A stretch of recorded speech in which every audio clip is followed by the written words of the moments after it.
Al-Mukarram Ustaz dari Sarista dan para jemaah yang dirahmati Allah.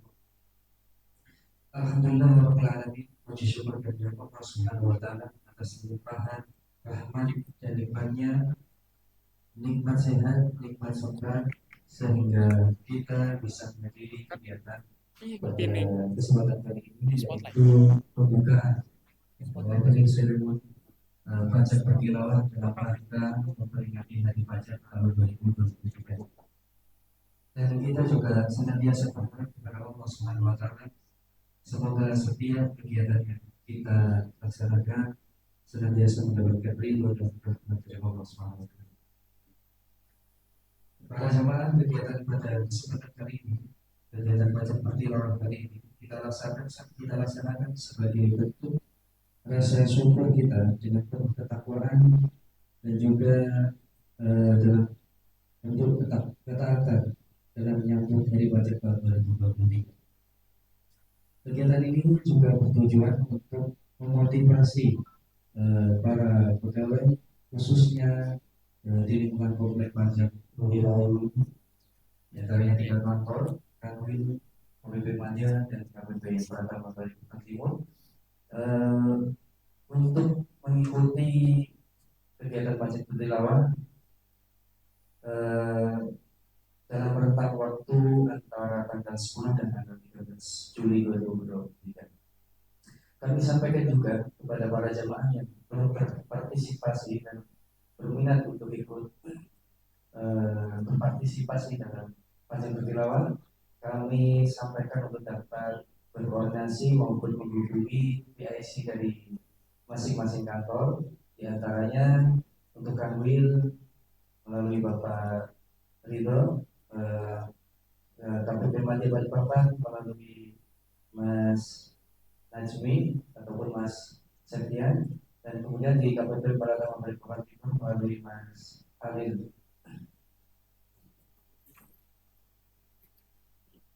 Para jemaah yang dirahmati Allah, sekilas kami bacakan susunan acara pada kesempatan kali ini. Di antaranya yang pertama adalah pembukaan, kemudian disampaikan tentang kepala kanwil CP Kalimantan Timur dan Utara. Kemudian kita akan melaksanakan foto bersama dan sebagai bentuk dokumentasi. Kemudian kita akan menyimak materi utama kajian yang akan disampaikan oleh Al-Mukarram Ustaz dari Sarista nanti. Kemudian kita nanti juga akan beri kesempatan kepada para jamaah. Kita akan buka sesi diskusi tanya jawab dan yang terakhir adalah penutup. Baik, para jamaah, untuk mempersingkat waktu, mari kita simak sambutan dan arahan dan kepala kanwil CP Kalimantan Timur dan Utara kepada Bapak Dirut Narwanto. Kami persilakan. Tanggal 2010.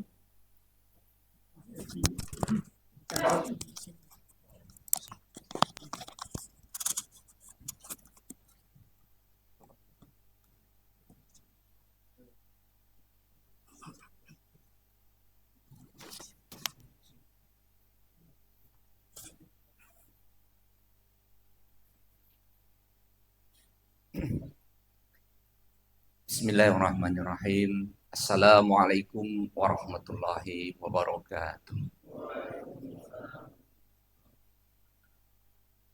Innal hamdalillah nahmaduhu wa nasta'inuhu wa nastaghfiruh wa na'udzu billahi min syururi anfusina wa min sayyiati a'malina may yahdihillahu fala mudilla lahu wa may yudlil fala hadiya lahu. Asyhadu an la ilaha illallah wahdahu la syarika lah wa asyhadu anna Muhammadan abduhu wa rasuluh. Allahumma shalli ala Muhammad wa ala ali Muhammad. Yang saya hormati dan saya muliakan Ustadz Deris Arista LC Al-Hafiz. Terima kasih Ustadz telah berkenan meluangkan waktu untuk berbagi ilmu pada kita di sore hari ini. Para pejabat Eselon 3 yang hadir di acara sore hari ini yang saya hormati. Ada Pak Rusdi dan Pak Budian Sari, sekaligus Ketua Takmir Masjid As-Salam. Teman-teman semuanya, para jamaah Masjid As-Salam, keluarga besar, pegawai pajak Kanwil DJP Kalimantan Timur dan Utara yang saya sayangi dan saya banggakan. Kita bersyukur kepada Allah Subhanahu wa taala, Tuhan yang menjadikan bumi ini sebagai hamparan, telah melapangkan dada kita, hati kita untuk berkenan hadir di acara sore hari ini dan juga berkenan untuk berpartisipasi menjadi bagian dari para pegawai yang mensukseskan kegiatan pajak bertilawah. Tentu yang bertilawah bukan pajak, karena pajak tidak bisa bertilawah. Tepatnya yang bertilawah adalah para pegawai pajak. Jadi, para pegawai pajak bertilawah. Kita bersyukur kepada Allah karena di negara ini ada pajak. Makanya Ustadz, pajak ini dibuat tanggal 14 Juli. Jadi kita dulu ketika akan mencari tanggal berapa peringatan hari pajak, kita membongkar-bongkar berkas lama, Ustadz. Sampai kemudian ketemulah di dalam berkas-berkas lama itu suatu notula rapat pada waktu itu para pendiri bangsa ketika akan merumuskan Undang-Undang Dasar 45. Jadi saya membaca notula itu juga sempat ikut melihat, jadi tulisan tangannya, kopinya tentunya. Jadi di sana disebutkan bahwa ada kata-kata pajak di situ, bahwa untuk membiayai keperluan negara itu perlu ada pajak, dan pajak, semua pungutan pajak harus berdasarkan undang-undang. Jadi kalau bukan berdasarkan undang-undang, itu namanya perampokan. Yang membedakan pajak dengan perampokan itu satu berdasarkan undang-undang, yang satu tidak berdasarkan undang-undang. Karena sama-sama mengambil uang dari seseorang atau dari suatu badan atau perusahaan untuk keperluan kemaslahatan bangsa dan negara. Jadi saya berterima kasih kepada Pak Budi Ansari selaku Ketua Takmir dan juga seluruh panitia yang saya tidak sebut satu persatu karena berkenan menyelenggarakan acara pajak bertilawah ini. Semoga dari bacaan-bacaan Al-Quran yang Anda baca, yang Anda resapi, semua pahalanya kembali kepada Anda semuanya. Dan di samping itu, semoga ini menjadi wasilah untuk kebaikan Direktorat Jenderal Pajak secara nasional. Semoga Allah, tolong diaminkan, Allah tahun ini semoga memberikan kemudahan kepada kita untuk mensukseskan penerimaan negara secara nasional untuk keperluan masyarakat 1.900 triliun. Tercapai sampai dengan tahun 2023 ini. Dan semoga acara ini juga menjadi wasilah untuk kita khususnya di Kanwil DJP Kaltim Tara ini untuk dapat mensukseskan tugas yang diberikan negara untuk kita sebanyak 34 triliun ditambah dengan 3 triliun sehingga total 37 triliun. Semoga kita bisa menuntaskan tugas itu dengan baik, dengan selamat, tidak ada masyarakat yang merasa tersakiti, tidak ada masyarakat yang komplain, semuanya berjalan dengan baik. Dan juga semoga ini menjadi wasilah untuk seluruh para pegawai pajak dan keluarganya semua dijaga oleh Allah Subhanahu wa taala. Demikian, saya sekali lagi mengucapkan terima kasih atas terselenggaranya acara ini. Semoga semua usaha baik dan menuju kebaikan diridhai oleh Allah Subhanahu wa taala. Demikian, terima kasih sekali lagi. Saya tutup. Assalamualaikum warahmatullahi wabarakatuh.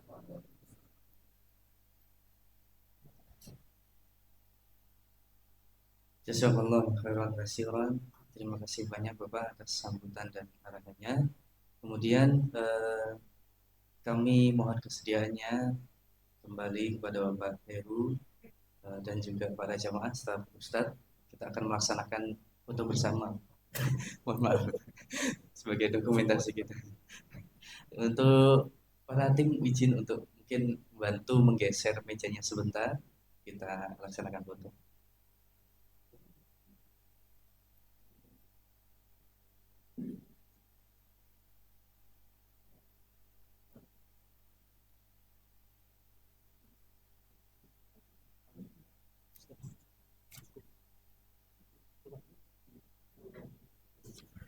Cukup, cukup.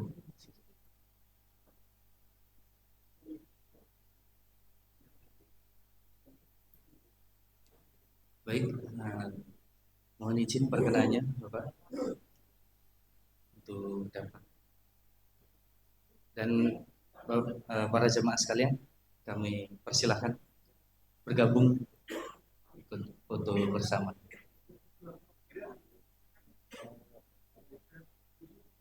Berdiri nanti ada yang duduk depan gitu ya? Hah? Ada yang berdiri mah ada yang duduk. Oh.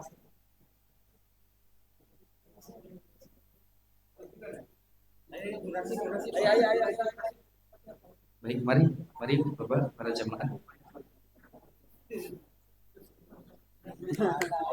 Ini lobanya. Diharapkan dapat menyesuaikan diri, ada yang duduk, ada yang berdiri. Ratain ini. Biar rapi. Ya, biar rapi.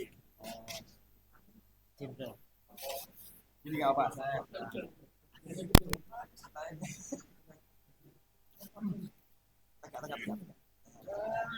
Tegak. Satu, dua, tiga.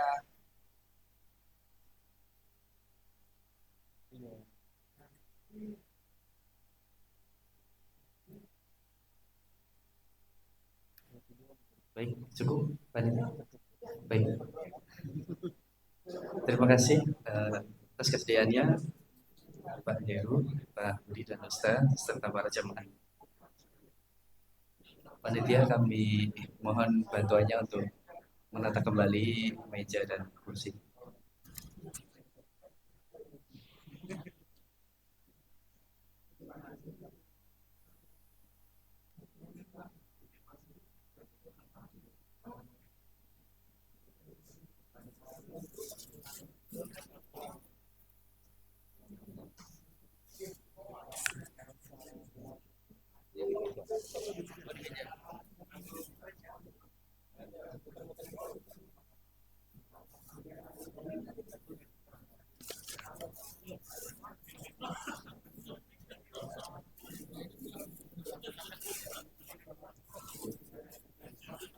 Baik, para jamaah yang dirahmati oleh Allah, mungkin sambil kita menikmati snack yang sudah disediakan oleh panitia, kita lanjutkan acara kita pada kesempatan kali ini. Selanjutnya kita akan menyimak materi kajian yang akan disampaikan oleh Al-Mukarram Ustaz Deris Arista. Mungkin langsung saja Ustaz, kepada Al-Mukarram Ustaz Deris Arista, kami persilakan untuk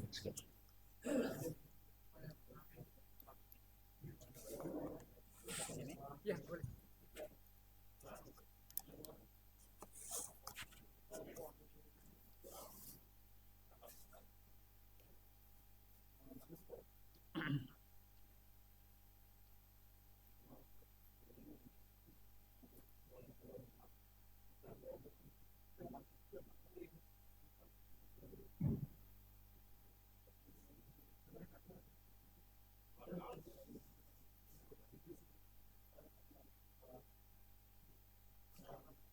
Bismillahirrahmanirrahim. Assalamualaikum warahmatullahi wabarakatuh. Alhamdulillahilladzi anzala sakinata fi qulubil mu'minin. Segala puji bagi Allah yang telah menurunkan ketenangan ke dalam hati orang-orang yang beriman. Walhamdulillahilladzi arsala rasulahu bil huda wa dinil haqq. Dan segala puji bagi Allah yang telah mengutus seorang rasul yang membawa petunjuk dan juga membawa agama yang benar. Walhamdulillahilladzi ahyana ba'dama amatana wa ilaihin nusyur. Dan segala puji bagi Allah yang telah menghidupkan kita dari kematian sementara kita, yaitu tidur. Walhamdulillah wa syukrulillah. Dan kembali kita memuji dan kembali kita mensyukuri atas seluruh titipan kebaikan, rezeki, karunia dan juga seluruh kebahagiaan yang masih Allah titipkan kepada kita semuanya. Dan dari nikmat semuanya itu Allah tidak meminta banyak dari kita. Allah itu ketika memberikan pinjaman kebaikan yang banyak itu kepada kita, Allah tidak minta banyak. Allah tidak meminta kita menghitung-hitungnya. Allah juga tidak meminta kita untuk mengembalikannya. Kalaupun ternyata ada dalam Al-Quran, wa in ta'uddu ni'matallahi la tuhsuha. Kalau kalian coba aja ngitung-ngitung, kata Allah, dari semua pemberianku, rezeki yang aku titipkan, dan kalian hitung, niscaya kalian tidak akan sanggup untuk menghitungnya. Ini sebenarnya jawaban atas orang-orang kafir Quraisy ketika mengatakan, apa sih maunya Tuhannya Muhammad itu, apa-apa dihitung, apa-apa dihisap, kembalikan. Coba. Ini orang kafir yang hujungan tuh model kayak gini, Pak ya. Jadi Allah nggak menyuruh dia untuk mengembalikan. Allah hanya meminta nih para hamba-hambanya, kala itu nih kepada umat Nabi SAW yang sudah beriman, nggak usah pakai dikembalikan. Ternyata ada orang yang model seperti itu. Apa sih maunya Tuhannya Muhammad itu? Apa-apa dihitung, apa-apa nanti dihisap, apa-apa nanti akan dikembalikan. Kukembalikan katanya. Makanya Allah menurunkan ayat ini, kalau kalian mencoba menghitungnya aja nggak usah pakai dikembalikan. Kalian tidak akan sanggup untuk menghitungnya. Jadi pinjaman yang Allah pinjamkan kepada kita itu hanya satu sikap saja yang Allah minta dari kita, yaitu kita menjadi hamba-hamba Allah yang tahu cara berterima kasih. Misalnya nih teman-teman sekalian lagi kepepet banget nih, butuh dana ya 10 juta misal. Udah kepepet nih, ada nggak uang? Ada, berapa? 10 juta. Pinjam dong. Boleh nggak? Boleh. Biasanya nih kalau dalam keadaan kepepet terus kemudian kita dapat pinjaman, kita akan bilang apa? Terima kasih. Ya kan? Alhamdulillah terima kasih. Berapa kali kita bilang terima kasihnya? Berkali-kali. Makasih loh Pak, makasih Pak. Pas mau pulang, makasih Pak. Bahkan mau tidur aja kita ya, makasih loh Pak. Kayak diteror gitu kan. Nah pertanyaannya adalah, kalau misalnya kita sudah mengucapkan terima kasih sampai 100 kali, hutangnya lunas nggak? Enggak, hutang tetaplah hutang. Ini kalau ada di sini teman-teman di pajak sini, kalau minjemin orang terus orang bilang makasih terus nggak usah dibayar lunas, saya datengin memang. Ada? Enggak ada. Terima kasih, lain babnya dengan pelunasan hutang, lain babnya, tapi Allah beda. Allah itu ketika memberikan pinjaman yang banyak kepada kita, Allah nggak minta kita mengembalikan. Gunakan saja untuk kepentingan yang baik. Gunakan saja semua fasilitas kebaikan itu dalam rangka melakukan ketaatan. Allah kasih pinjaman kita kedua mata yang dengannya kita bisa melihat. Allah kasih pinjam dua kaki yang dengannya kita bisa berjalan. Allah pinjamkan kita kedua tangan yang dengannya kita bisa bekerja. Begitupun dengan lisan yang dengannya kita bisa berbicara. Ini pinjaman semuanya. Tapi Allah gak bilang balikin deh mulutnya, balikin deh kepalanya. Enggak ada. Allah cuma minta kita menjadi hamba Allah yang tahu cara berterima kasih, itu aja.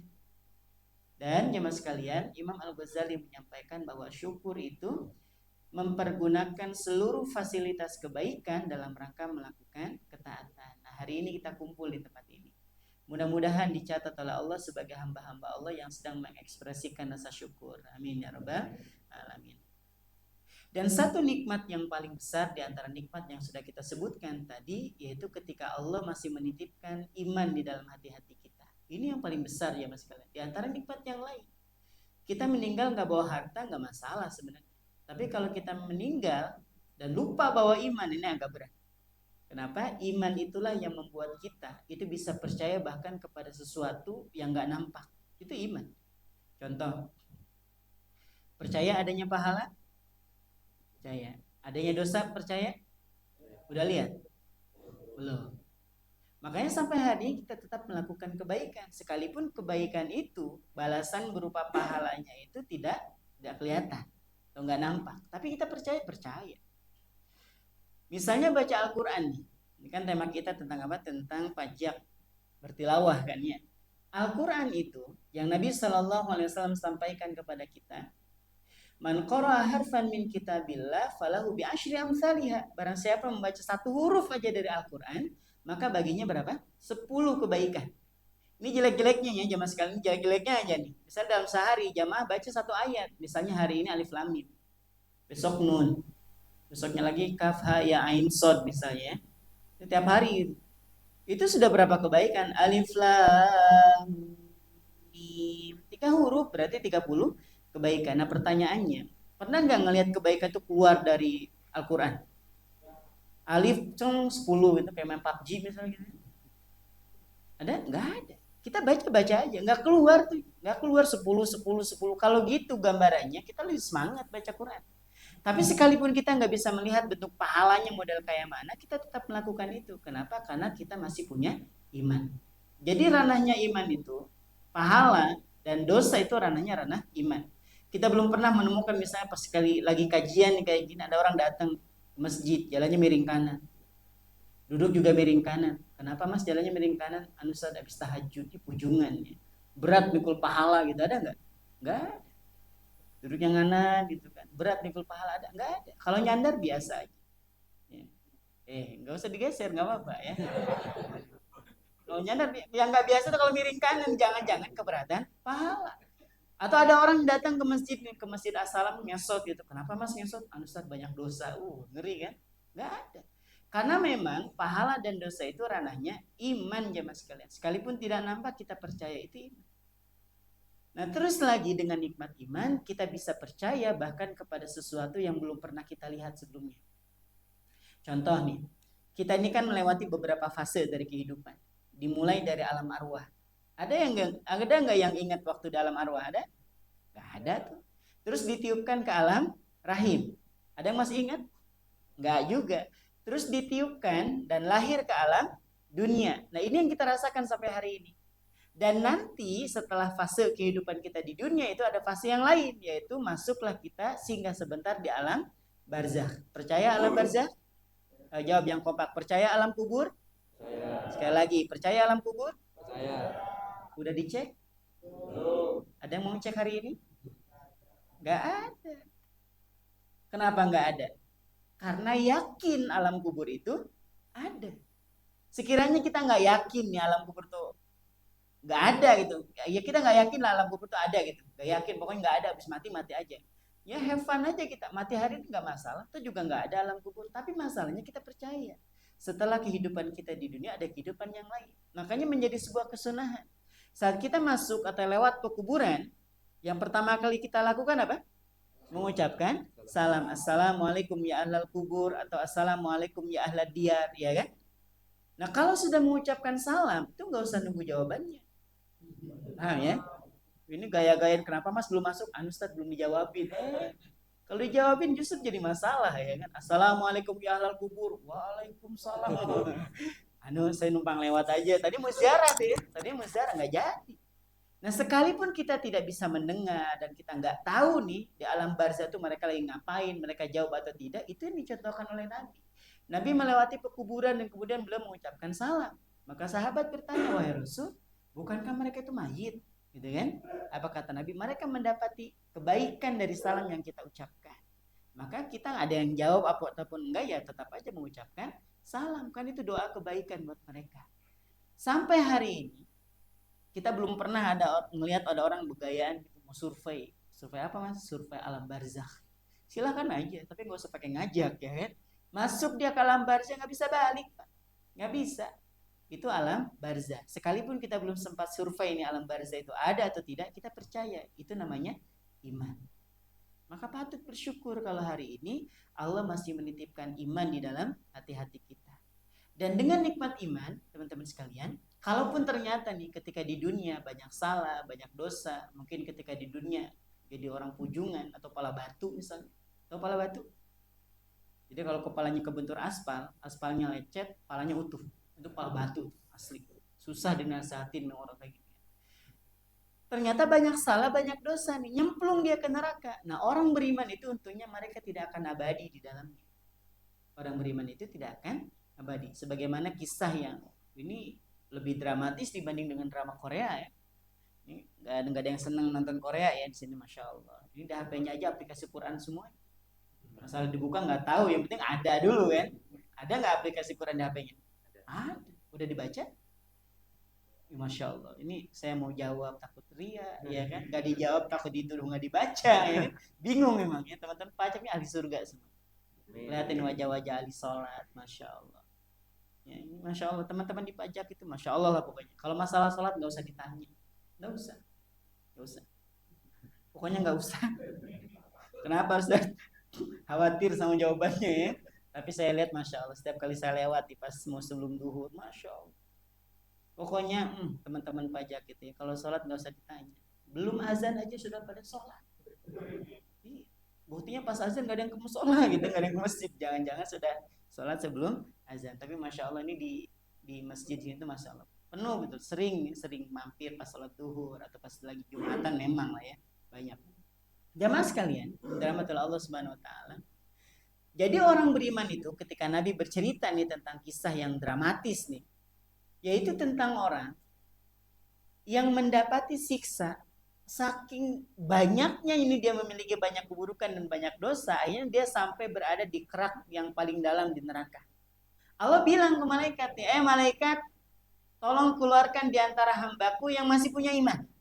Maka malaikat nyari nih, apa kata malaikat? Ya Allah, orang yang beriman semuanya sudah nggak ada di sini, semuanya sudah masuk ke dalam surga. Apa kata Allah? Gali itu neraka. Digali karena perintah Allah. Apa kata malaikat? Ya Allah, kami tidak menemukan apa yang kau maksudkan. Lalu setelah itu apa kata Allah? Gali itu neraka. Kata malaikat, ya Allah, sampai mana? Fidarkil asfali minan nar. Kerak sampai kerak neraka. Gali sampai kerak neraka yang paling dalam. Tahu aspal ya? Tahu aspal? Apa warnanya? Hitam. Karena aspal itu serapan kita. Dalam bahasa Inggris bukan aspal kan? Nah, aspal itu hitam. Nah, maka dari itu jamaah sekalian, ini sudah kerak yang paling dalam.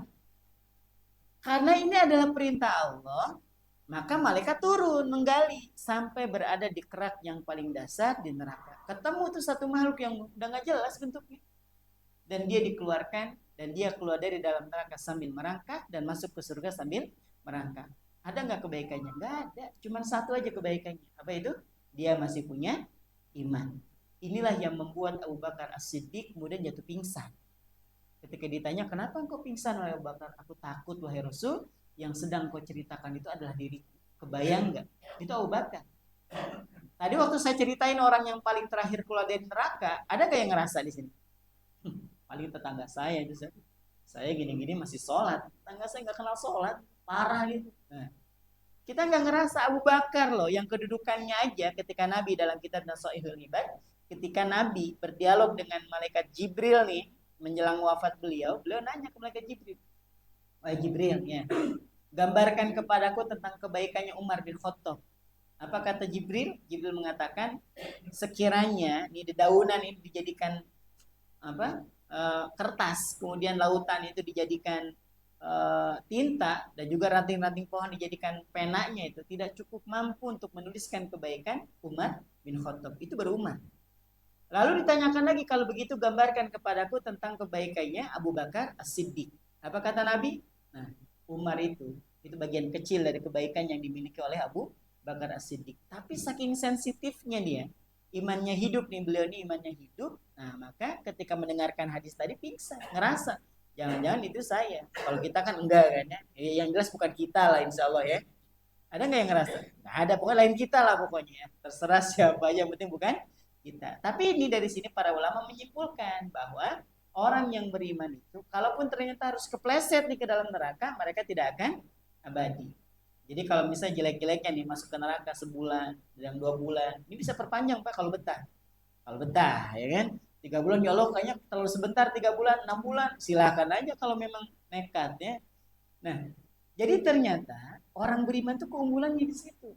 Ada nggak keunggulan yang lain? Ada. Setiap kebaikan yang dilakukan oleh orang beriman itu dia bukan hanya mendapatkan bagian dunia, tapi juga akhirat. Maka sering saya sampaikan, berapapun gaji teman-teman di sini kan kalau dilihat dari wajah-wajahnya, itu kan penghasilannya 20 koma ya. Ada yang 25 koma, tergantung kreditan memang. Kalau kreditannya banyak, tanggal 20 udah koma. Ya kan? Tanggal 25 sudah sakaratul maut, ya kan? Tanggal 28 sudah gali lubang tutup jurang. Karena kebanyakan gaya memang ya. Nah, kalau untuk memenuhi kebutuhan hidup itu cukup, ya kan? Cukup jamaah sekalian, itu cukup. Tapi masalahnya kalau sudah berkaitan dengan gaya hidup, memang gak ada cukupnya. Nah, orang beriman itu, dimanapun dia bekerja, dan ini sekaligus mengevaluasi kita semua nih. Kalau datang ke tempat ini, kemudian bekerja di tempat ini, tujuannya hanya untuk mendapatkan gaji, berapapun gaji, salary yang teman-teman dapatkan, itu hitungannya rugi. Ini seriusan. Teman-teman datang nih ke kantor, hari-hari ke kantor, nanti akhir bulan atau awal bulan gajian. Berapapun gajinya, mau 10, 20, 30, hitungannya rugi. Loh kok rugi? Ya, harusnya kita sebagai seorang muslim nih, menjadi kepala keluarga. Ada yang sudah nikah ya? Ada yang belum nikah? Ada yang masih jomblo? Ada nggak? Nggak ada ya? Alhamdulillah. Semua sudah nikah ya? Ada yang jomblo nggak nih? Pertanyaan terakhir nih. Ada? Ada ya? Ada ya? Memang saya kasih tahu ya, jomblo dengan zombie itu punya persamaan dan punya perbedaan memang ya. Tahu zombie? Tahu ya? Jomblo? Tahu. Itu ada persamaannya. Tahu nggak persamaannya apa?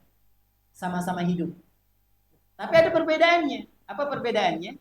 Kalau zombie, dia hidup tanpa hati. Tapi kalau jomblo, dia hidup dengan membawa hati yang tersakiti. Ini temanya apa ini? Oh iya. Pajak bertilawah kok ke situ ya. Baik, teman-teman sekalian dirahmati Allah Subhanahu wa taala, kita lanjutin.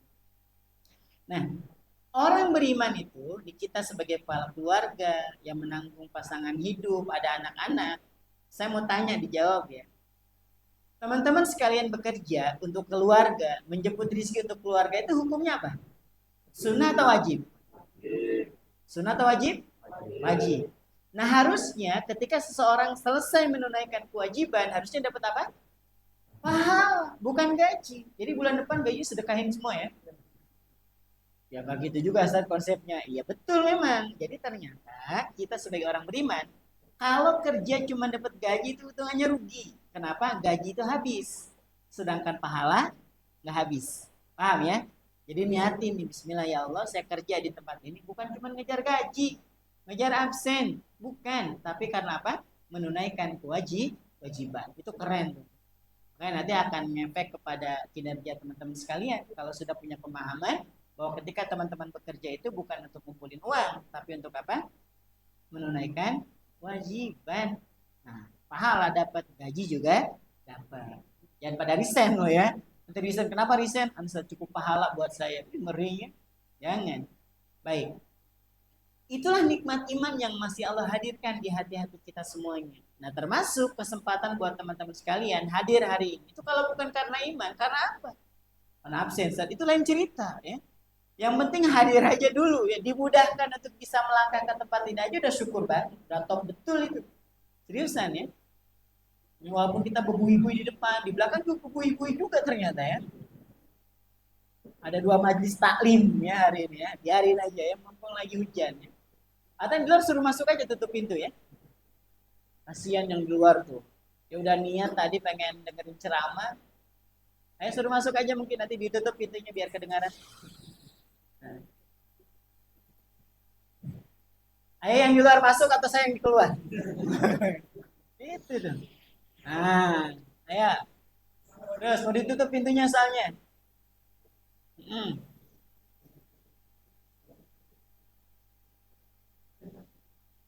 Masih di luar potong gaji gitu aja ayo. Nah, oke. Masya Allah.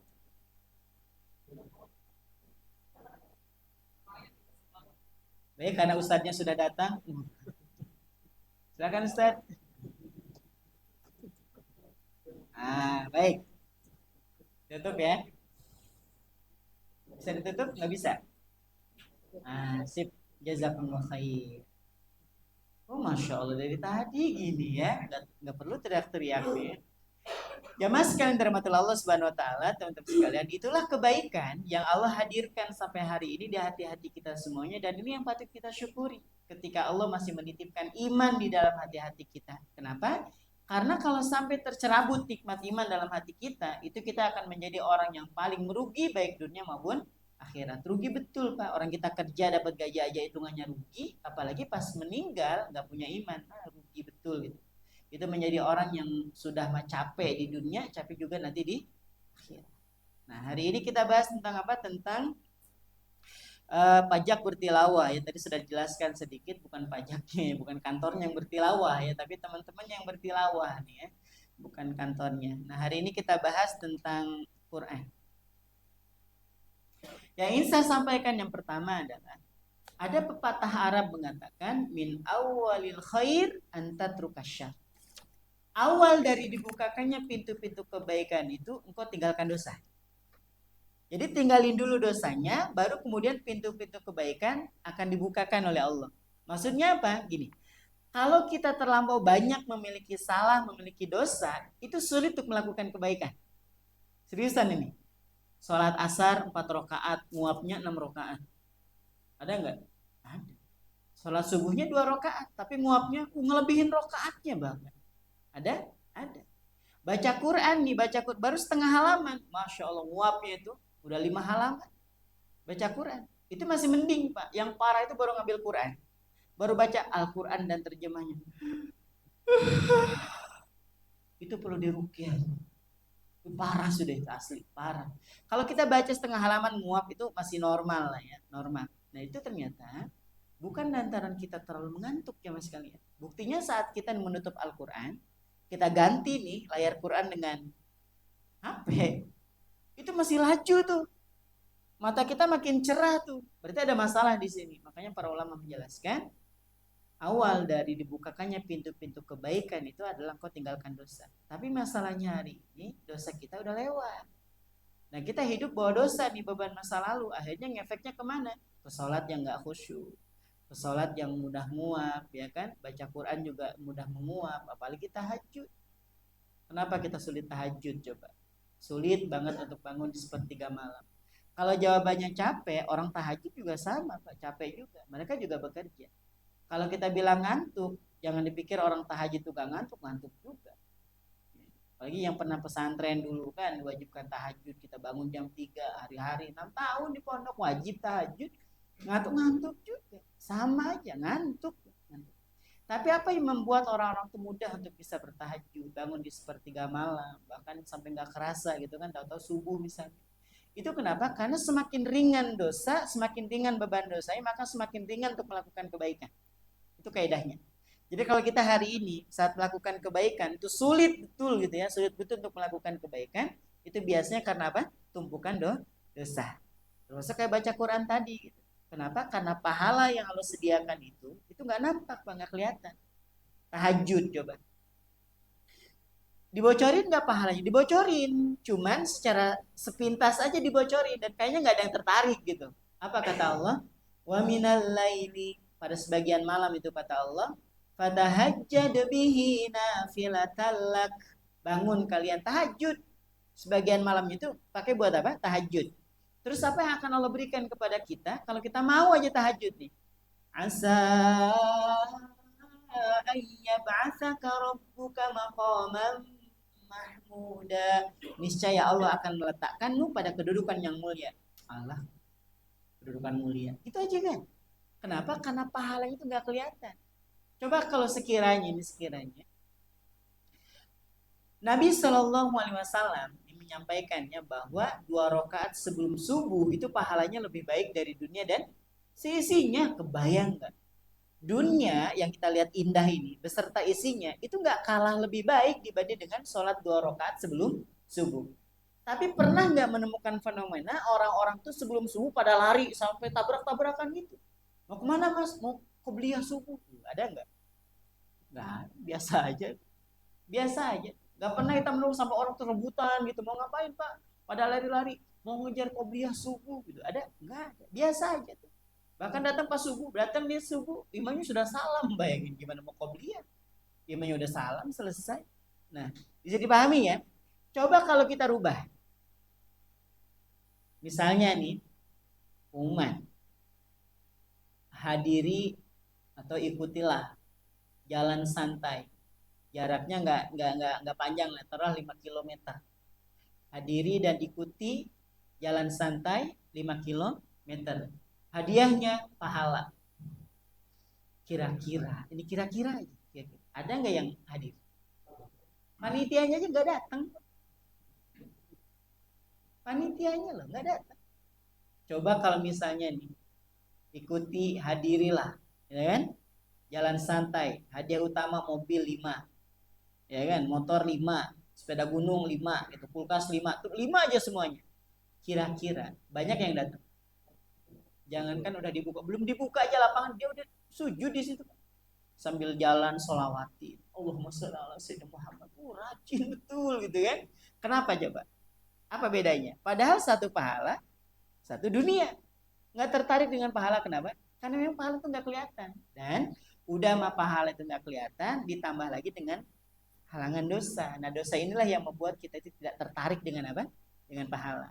Makanya kalau pengen teman-teman pengen bisa merasakan nikmat tilawah, kemudian nikmat untuk sholat, nah kurangin dulu dosanya. Dikurangin dengan cara apa? Dengan cara istighfar.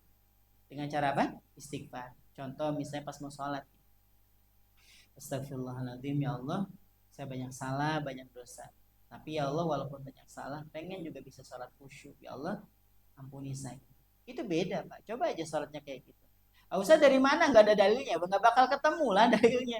Nggak bakal pernah ketemu. Tapi kalau teman-teman sekalian datang ke pondok Salafiyah, pondok Salafiyah itu pondok yang tradisional banget. Yang hari-hari belajarnya belajar kitab, ngapal hadis, ngapal Quran. Nah, biasanya kiai itu akan mimpin sholat. Biasanya akan mengucapkan istighfar dulu.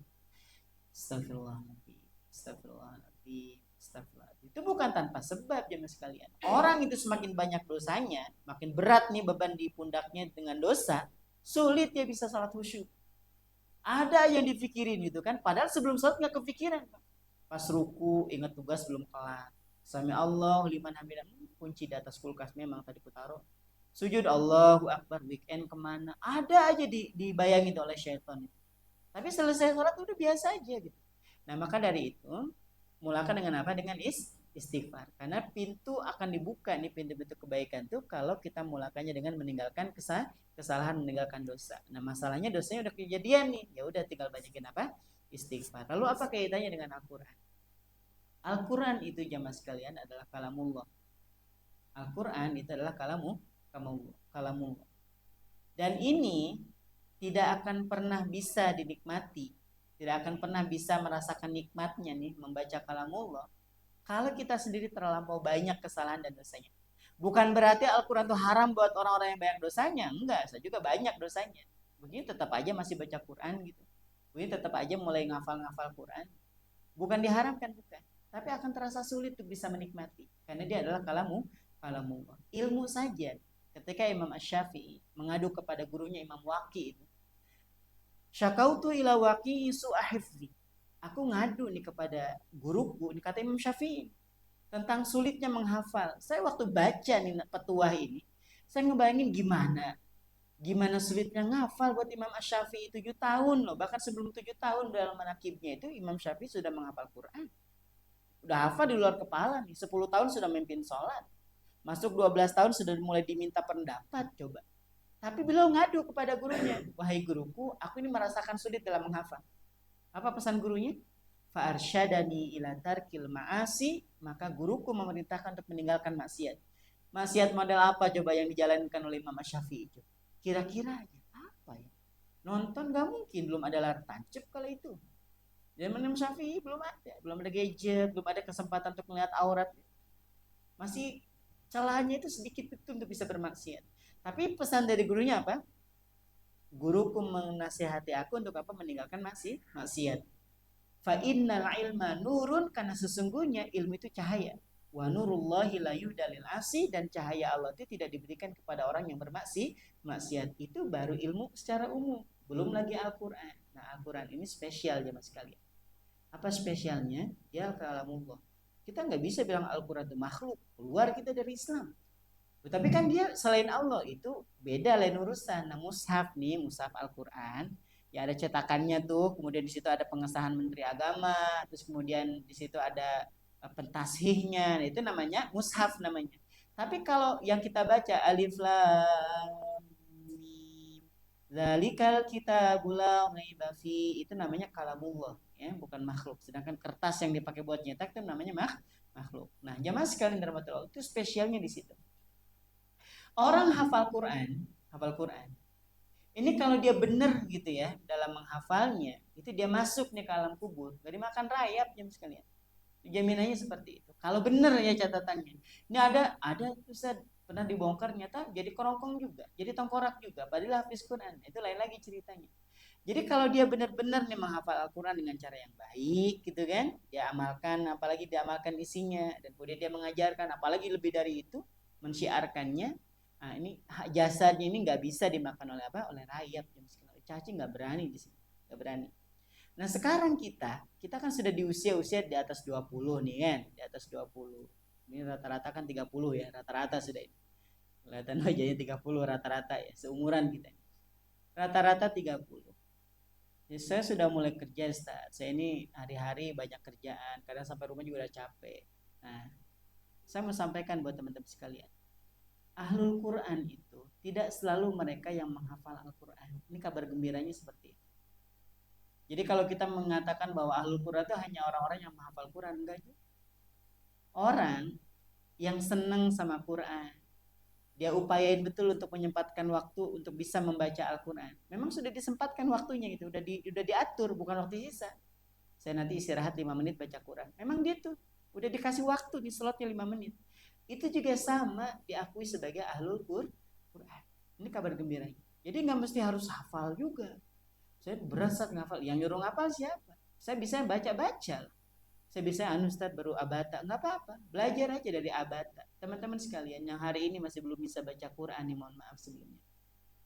Kalau masih ada nih masih saya masih belajar abata, boleh silakan aja. Pahalanya sama-sama. Masa Ustaz saya bisa ta'aba, tata'a, a'aba, masa pahalanya sama seperti baca Quran? Sama. Maksudnya gimana samanya gini? Orang itu tidak akan bisa membaca Al-Quran sebelum belajar huruf-hurufnya. Paham ya? Maka ada kaidah dalam fikih itu mala yatimul wajib illa bihi fawa wajib.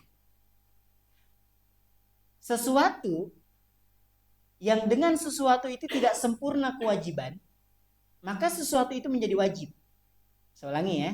Sesuatu yang menyebabkan kewajiban itu nggak sempurna karena sesuatu ini, maka sesuatu ini menjadi wajib. Contoh hukum wudhu. Wudhu itu hukumnya apa? Enggak wajib. Siapa yang bilang wudhu wajib? Enggak ada. Wudhu tuh paling sunnah. Di mana sunnah? Oke, saya ulangi. Wudhu itu hukumnya apa? Sunnah.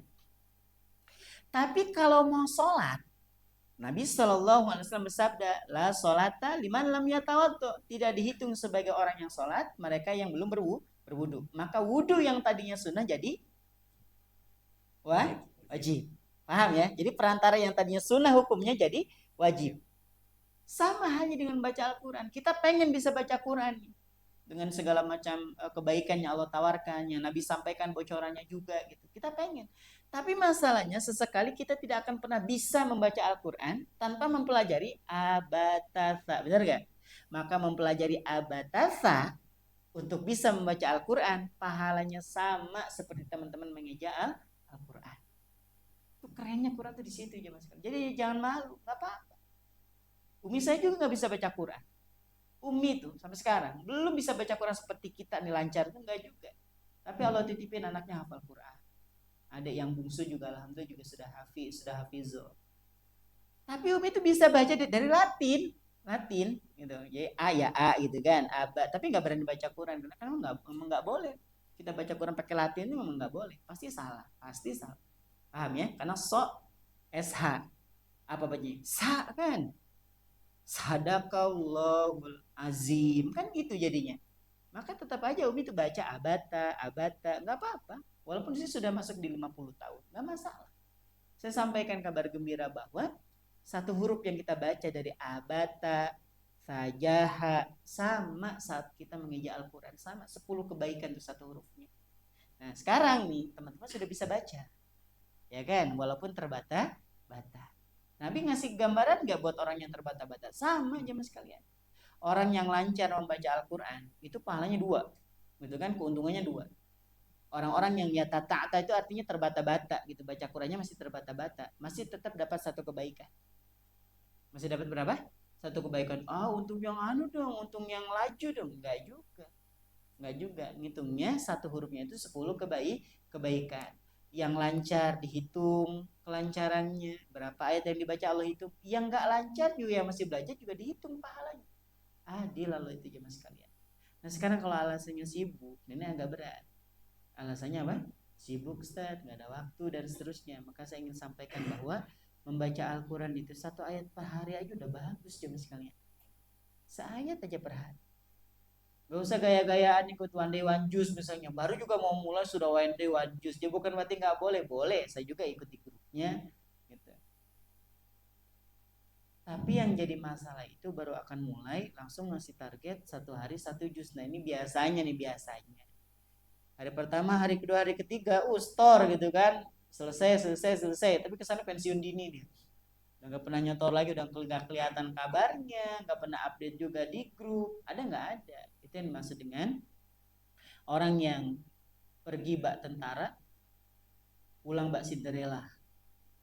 Gagah betul, one day one juice, ngeri. Hari ketiga aja, habis itu pulang kayak Cinderella gitu kan, kayak meliuk-liuk gitu. Jangan, biasa aja, sehari 1 ayat gak masalah, seayat aja. Tapi jangan juga alif lam mim, sadaqallahul azim ya. Jangan besoknya hamim. Dikira mau lanjut nih, sadaqallah, itu dosa memang yang kayak gitu.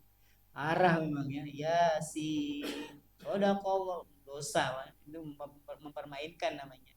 Bacalah Yasin wal Qur'anil Hakim innaka laminal mursalin sadaqallahul azim. 3 ayat, nggak apa-apa.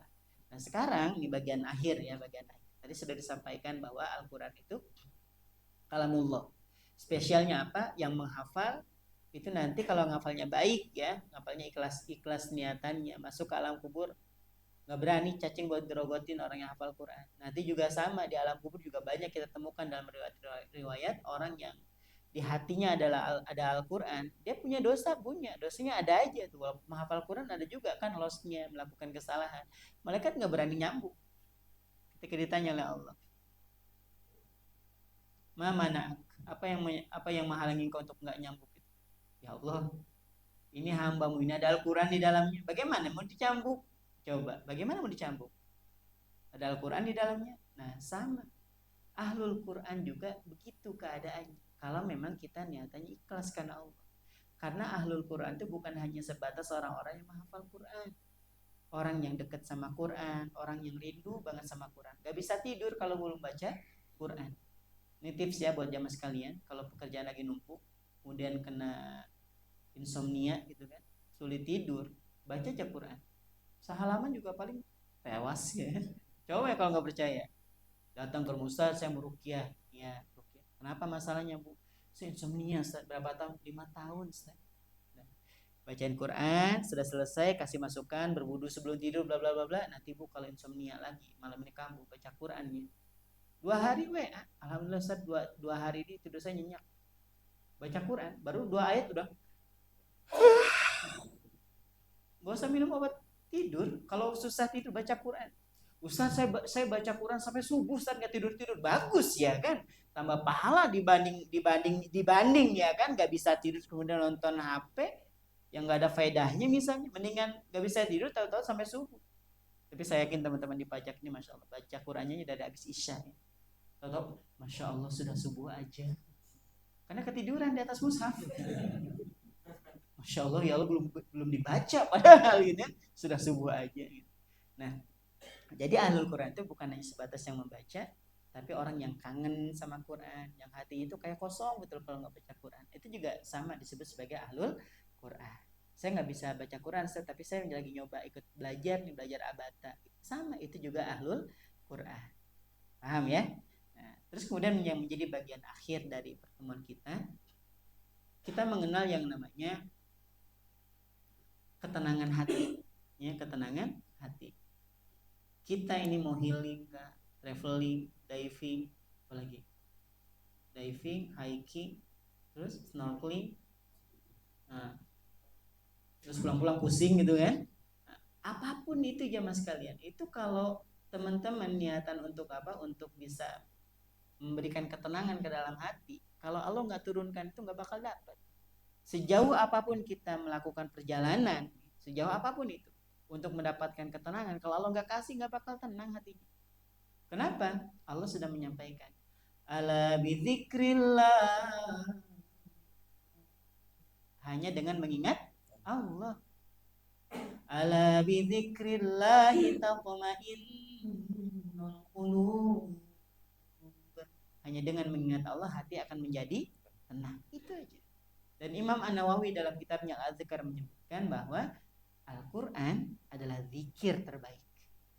Zikir terbaik. Jadi kalau kita mau zikir nih, ya Allah saya sudah subhanallah, sudah bosan nih, alhamdulillah sudah bosan, baca Quran itu juga zikir terbaik, itu ada dalam Al-Quran. Nah kita pengen dapat ketenangan. Ini saya sedikit bercerita ya tentang masalah ketenangan ini. Ada jamaah waktu itu sampai di Abu Dhabi kan. Jamaah bilang kayak Ustaz, cari permata yuk depan apa khilafah itu, kita cari permata sana yuk, ayo diantar, kita ditawar gitu. Coba ya gitu, padahal kan dia bisa bahasa Inggris kan, bahasa Arab biar lebih harganya lebih turun, apa hubungannya ya, karena nggak enak kan diminta, akhirnya kita antar. Dah sampai ke tempat permata yang persis di depan pintu masuk Burj Khilafah itu, dapat permata segenggam ini. Berapa harganya? 1,5 M. Deal. Ada uangnya, ada. Dia bilang kayak gini, mungkin cara Allah untuk mengingatkan saya bahwa ketenangan itu bukan dari harta. Allah itu adil jemaah sekalian. Allah tidak meletakkan ketenangan itu pada benda. Allah tidak meletakkan ketenangan itu di satu tempat. Allah meletakkan ketenangan itu di mana? Di hati. Dia bilang gini, udah jadi, udah sampai kamar hotel, Ustaz. Itu permata model kayak gini bukan cuma satu saya punya. Karena saya kalau pas jalan istri minta saya belikan. Tapi nih Ustaz, saya dapat kayak model kayak nggak tenang hati saya. Saya tuh kalau tenang tuh kalau sudah mulai tawa, sudah mulai sa'i, sudah mulai bisa nangis di multazam, bisa taubat bisa sholat depan Ka'bah, bisa berziarah Nabi. Oh ya Allah, ini ternyata hikmahnya. Allah tuh pengen ngasih tahu nih, sebesar apapun harta yang kita udah punya nih, udah di dalam genggaman, gak membuat tenang. Jadi yang buat dia tenang apa? Kalau sudah mulai tawaf, sa'i, minum air zam-zam, taubat, itu dia baru tenang. Ternyata betul Allah menyampaikan buat kita bahwa ketenangan itu Allah yang kasih. Kita mau lari kemana aja, kita jalan ke Eropa misalnya, hati kita nggak tenang, nggak nyaman hidup Pak. Seriusan, jamaah healing kemana aja, misalnya ke Kutub Utara sekalian gitu kan, pengen cari ketenangan. Kalau Allah nggak kasih ketenangan, nggak bisa. Tapi jamaah berada di masjid ini nih, di tempat yang seperti ini, Allah titipin ketenangan, tidur. Ya kan? Awalnya pas lagi khutbah Jumat, ya, Masya Allah. Karena memang profesi ustadz itu ya, profesi ustadz ya. Itu memang seperti itu ya mas kalian. Kalau misalnya nggak dipandang itu udah biasa. Orang pas Jumat aja dipandang sebelah mata aja enggak. Ya kan? Nah, jamaah sekalian dirahmati Allah, tapi kalau pas lagi khutbah terus ngelihat ada teman-teman di pajak gitu kan pada nunduk, bahkan ada yang ngorok loh ya, luar biasa ya. Saya kaget juga nih, tenang betul, tapi saya bahagia. Jadi kalau saya menyampaikan khutbah Jumat ternyata pas lagi udah setengah jalan udah mulai ada yang tidur, saya bahagia. Berarti saya berhasil memasukkan jamaah ke taman surga yang sesungguhnya. Ya kan? Ya kan taman surga ini kan ya. Jadi kalau ada yang tidur pas lagi taklim tuh ya wajar aja. Berarti dia sedang menikmati taman surga. Kalau mau tidur aja Pak, silakan. Saya pulang kan gitu. Ngapain saya ngomong dengan orang yang tidur ya? Jamaah sekalian dirahmati Allah Subhanahu wa taala, jadi ingat tadi bahwa zikir terbaik adalah Al-Qur'an. Nah, kita bisa mulai dari sekarang. Kalau ada program yang tadi sudah disampaikan yang mau berpartisipasi, ikut Pak. Ikut. Kenapa?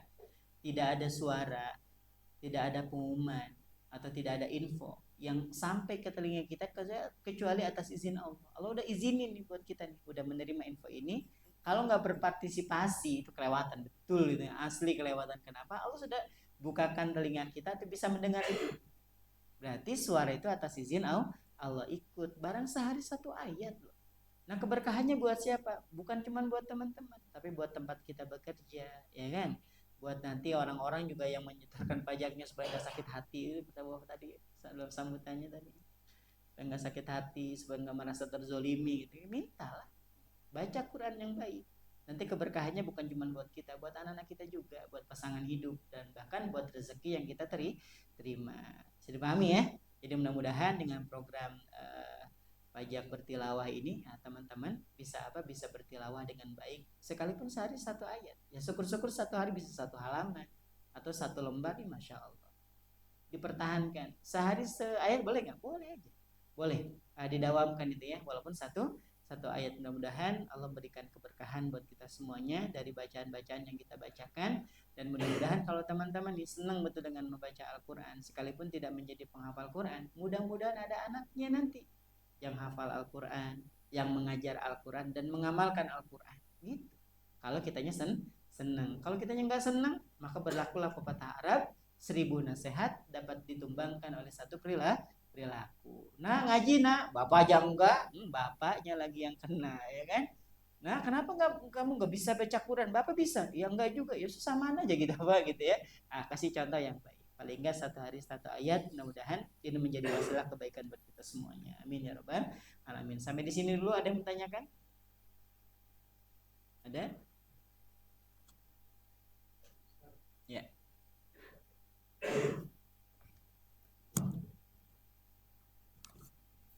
Terima kasih Ustaz. Ingin bertanya. Sebenarnya pertanyaannya ini sudah agak klasik lah Ustaz. Cuma mungkin ingin penyegaran lagi. Terkait ini Ustaz, adanya yang dia berpendapat dari satu riwayat, intinya itu pajak itu sebetulnya halal atau haram sih Ustaz? Nah, panjang ini. Ustaz.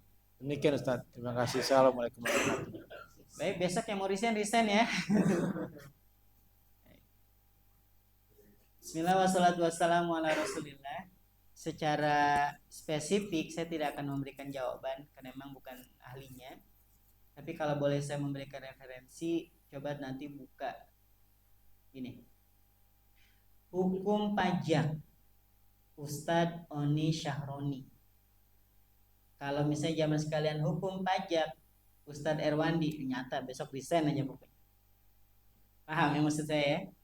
Nah, dan dua-duanya dokter di bidang muamalah. Nah, paham ya? Jadi fikih muamalah kan memang membidangi itu. Satu, kekeh dengan menyampaikan bahwa pajak itu haram. Ketika ada yang bertanya, Ustadz saya kerja di pajak, resign. Kalau belum masuk pertanyaan itu Pak, belum masuk resign. Ustadz, pokoknya resign. Gak ada jawaban lain, pokoknya apa? Resign. Itu kalau teman-teman bukannya ya hukum pajak dari Ustadz Erwandi Tarmizi. Tapi kalau misalnya teman-teman sekalian mau lebih, kalau saya lebih condong kepada yang disampaikan oleh Ustadz Oni Syahroni tentang berkenaan dengan masalah pajak. Karena pajak itu dulu gitu ya, dulu agak lebar sedikit ya.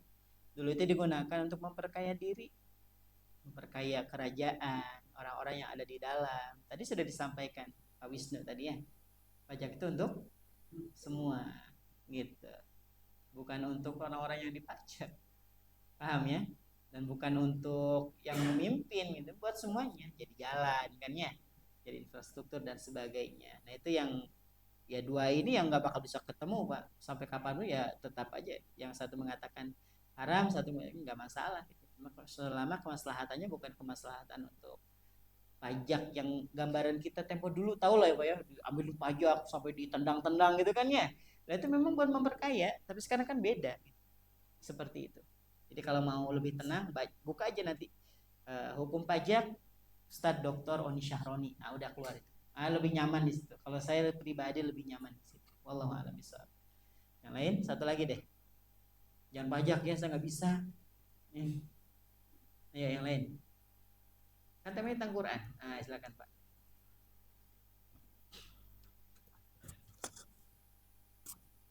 Terima kasih Ustadz. Terima kasih atas tausiahnya. Dan kita alhamdulillah narasumber kita atau Ustadz kita ini kan hafiz. Jadi mohon tipsnya Ustadz. Kalau menurut Ustadz tipsnya supaya kita tetap istiqomah di dalam menghafal kemudian mempertahankan hafalan itu, kalau Ustadz seperti apa? Terima kasih Ustadz. Bismillah wassalatu wassalamu ala rasulillah amma ba'd.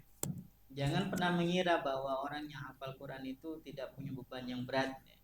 Sama Pak, bebannya berat itu. Ngafal itu mudah. Ada Pak Ridho ya? Pak Ridho tadi. Ngafal itu berat. Ngafal itu ringan. Yang berat itu apa? Menjaga. Sama, keluhan ada juga sama. Keluhan anak kami yang kembar juga, yang dua-duanya alhamdulillah masuk usia SMP sekarang, dua-duanya Allah takdirkan untuk bisa menghafal Al-Quran, itu yang kembar tuh Pak ya, itu beratnya apa? Murojaah yang berat, murojaahnya yang berat. Tapi gimana Ustaz biar bisa dikit-dikit ngafal? Gini, niat aja dilurusin Pak. Ya Allah, saya niat betul pengen bisa ngafal Quran. Nah, kalau udah jelas niatannya itu akan mudah Pak. Tapi kalau orang nggak jelas niatannya, biasa paling putus tengah jalan. Ustaz, saya mau taruh online ya, berapa? Pokoknya tiap hari saya taruh online. Saya liatin aja. Ya, ayo Bismillah. Sehari pertama store 2 ayat, besok 2 ayat. Sebulan udah resign sudah gitu ya. Sama kayak gitu. Yang berat itu apa? Menjaga. Maka saya sampaikan buat teman-teman sekalian yang pengen belajar menghafal Quran, niatinnya aja dicari dulu kenapa saya harus ngapal. Paham ya? Kenapa saya harus ngapal? Kalau cuman ya buat gayaan pasti nggak lama itu. Ya buat anu aja set buat ngisi kekosongan pasti nggak lama. Tapi kalau niatnya udah bener nih, ya Allah, saya pengen ngafal Quran, saya cinta banget sama Quran. Itu kan klasik banget gitu bilang kayak saya cinta, nggak segitunya juga sih. Saya pengen Quran tuh ada di sini ya Allah gitu. Enak gitu kalau pas lagi tahajud baca panjang Boy ya, nggak kul aja terus Boy ya, tahajud 8 rakaat isinya kuliah, kuliah. Kan lebih variatif gitu kan kalau punya banyak hafalan gitu. Yang jelas niat aja pertama. Kalau sudah niat dah lurus, Allah mudahkan. Karena semua itu bermuara dari niat. Niat lurus, beres nanti ke depan. Masalah nanti nangis di panjang di perjalanan ngafal sama, anak juga nangis juga. Ya tetap aja ngafal. Karena emang niatnya udah dipatok di awal. Niatnya apa? Biar Allah sayang, biar Allah cinta. Itu satu ya. Niat aja lurusin dulu, nanti dimudahkan. Itu satu. Kemudian yang kedua, hafal yang mampu untuk dihafal. Gak usah maksa. Saya dari juz 1, juz 30 aja nggak apa-apa. Dari Al-Falaq, gitu ya, dari An-Nas, terus kemudian Al-Falaq, Al-Ikhlas. Itu aja Pak, nggak apa-apa. Nanti Al-Lahab terus aja naik ke atas, nggak apa-apa. Yang sederhana-sederhana aja dihafalin. Juz 30 lah paling enggak, teman-teman hafal. Hafal juz 30? Oh, udah juz 31 Ustaz. Juz 32 lagi ngelancarin juz 32 ya malah ya. Juz 30 anak pajak Ustaz. Kami ini di atas rata-rata Ustaz. Ya, secara IQ kami ini di atas rata-rata orang. Udah jalan 32 lah ya pokoknya juznya. Maka saya berpesan buat teman-teman sekalian, ngafal Al-Quran itu ya, selain niat udah dilurusin, hafal yang teman-teman mudah, yang teman-teman suka. Yang teman-teman suka apa aja. Saya suka Al-Mulk, hafalin aja Al-Mulk ya. Itu mulai nanti kalau sudah ada timbul perasaan cinta gitu kan, udah pengen banget nih, saya lanjut yang mudah aja dulu, cari yang termudah. Dan yang ketiga, kalau nggak hafal-hafal jangan uring-uringan. Susah betul. Akhirnya berhenti, uring-uringan ya. Dikiranya kan, saya waktu masuk di di surah ke-21 ya, surah Al-Anbiya. Iqtaraba lin-nasi hisabuhum wa hum fi ghaflatin mu'ridun. Ma ya'tihim min dzikrin min rabbihim muhdatsin illa istama'uhu wa hum yal'abun. Mentok. Iqtaraba udah ulang 5 kali nggak ada juga ujung-ujung. Itu aja puter-puter, akhirnya nyerah kan, buka Quran. Oh itu nyambung lagi, memang gitu. Nah terus kenapa masih lanjutin nih keutamaannya Pak ya. Bapak nih ngafal 1 ayat, udah selesai ayatnya, masuk ke ayat kedua, ayat pertama lupa ya kan gitu kasusnya ya. Ayat 1 selesai, lanjut ayat 2, ayat 2 hafal, ayat 1 lewat. Ada nggak kayak? Ada aja. Jangan uring-uringan. Kenapa? Setiap kali Bapak baca tuh bolak-balik yang nggak hafal-hafal itu, berapa satu hurufnya? 10 kebaikan. Bapak udah ngulang 100 kali nggak hafal-hafal. Itu 100 kali dikali 100 dan per hurufnya Pak 10 kebaikan. Paham ya? Apa ruginya? Ada nggak ruginya? Maka inilah yang saya tanamkan kepada anak, kepada adik. Dek, oh nyerah segini-gini aja. Itu ada tuh mentok di juz 10, mentok udah nggak mau mondok lagi, udah nyerah, mau keluar sudah di juz 10 sudah. Pas pulang nih, pas Ramadan pulang, kita lebaran pulang, sampai mana Neng? 10, masih juz 10 Pak, udah setahun masih juz 10 juga. Besoknya lagi masih juz 10, uring-uringan juz 10. Nah masalahnya Neng tuh masih belum tahu bahwa ketika Neng membaca juz 10 1 sampai 10 dan bisa berulang-ulang, itu pahalanya 110 kebaikan. Jangan uring-uringan pas ngafal. Nggak hafal, nggak apa-apa. Mungkin Allah pengen kita ini dapat kebaikan yang berulang dari ayat yang kita baca. Misalnya Bapak nih, Bapak lagi ngafal Quran, satu ayat nggak hafal apa. Tapi Allah nulisin buat Bapak 10, 10, 10, 10, 10. Ruginya di mana? Nggak ada. Bapak nggak hafal Quran, tapi nyoba. Ada nggak ruginya? Nggak ada, Pak. Nggak ada. Yang penting niatnya aja dibaikin, cari surat yang paling mudah yang memang Bapak suka. Yang ketiga, kalau nggak hafal nggak usah uring-uringan. Kenapa? Karena satu huruf yang kita baca itu nilainya 10. Ini aja jalanin yang tiga. Lancar nanti Pak. Perkara nanti Allah akan mudahkan Bapak nanti akan hafal Quran. Ada nggak ada yang seangkatan usia 40 tahun? 40 tahun dia baru ngafal. 40 itu baru ngafal Pak ya. Selesai 3 tahun. Selesai 3 tahun. Usianya berapa? 40 Pak. Gitu. Ada nggak yang lebih dari itu? Ada ya 50 baru belajar Quran, 60 sudah hafal Quran. Yang wisuda kemarin tuh, ingat ya yang 2022 itu. Nenek-nenek 70 tahun, Pak. Nenek-nenek 70 tahun wisuda hafalan Quran. Bisa nggak? Bisa. Kalau Allah mudahkan. Niatin aja dulu ya Allah. Nih kalau Bapak nih, ya Allah saya cinta Al-Quran. Dan kalau tahu niatan Bapak nggak jelas, nggak lurus, nggak bisa Pak. Seriusan nih, serius. Ya serius. Berarti Ustaz udah lurus niatnya enggak juga, sama aja. Padahal masuk 20 dong. Berapa sih itu? 18, 20. Ujungan. Ada ya, ada aja waktu ngapa. Gitu. Jadi pertama apa? Luruskan nih niat. Yang kedua cari yang paling mudah yang Bapak bisa. Yang ketiga kalau nggak hafal jangan uring-uring. Ada pahalanya. Gitu Pak ya? Nah, wallahu a'lam bishawab. Mungkin ini yang bisa disampaikan, kurang lebihnya mohon dimaafkan. Kita tutup dulu dengan sama-sama berdoa. Mudah-mudahan yang sakit Allah sembuhkan. Yang punya urusan Allah mudahkan urusannya. Dan juga mudah-mudahan Allah bahagiakan kedua orang tua kita baik yang masih hidup ataupun yang sudah meninggal.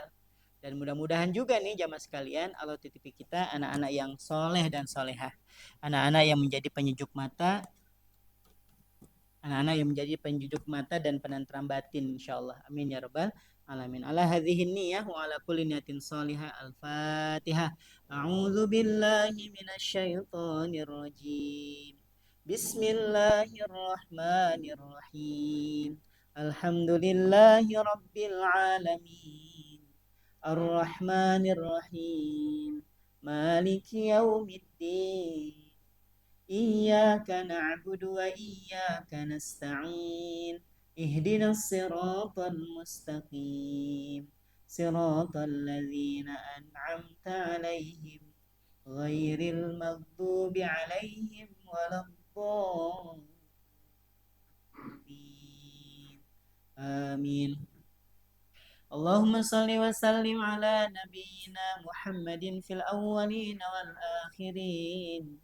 وبارك وسلم ورضي الله تعالى عن كل صحابة رسول الله أجمعين حمد الشاكرين حمد الناعمين حمدا يوافي نعمه ويكافئ مزيدا يا ربنا لك الحمد كما ينبغي لجلال وجهك الكريم وعظيم سلطانك ربنا اغفر لنا ذنوبنا ولوالدينا وارحمهما كما ربيانا صغارا ربنا هب لنا من أزواجنا وذرياتنا قرة أعين واجعلنا للمتقين إماما ربنا آتنا في الدنيا حسنة وفي الآخرة حسنة وقنا عذاب النار بفضلك سبحان ربك رب العزة عما يصفون وسلام على المرسلين والحمد لله رب العالمين.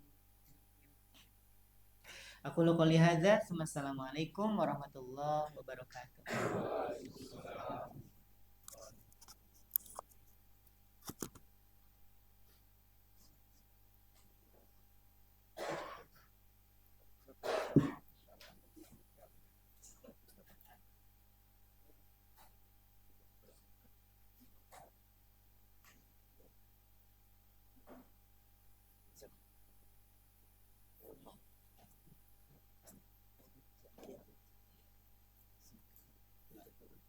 Silakan.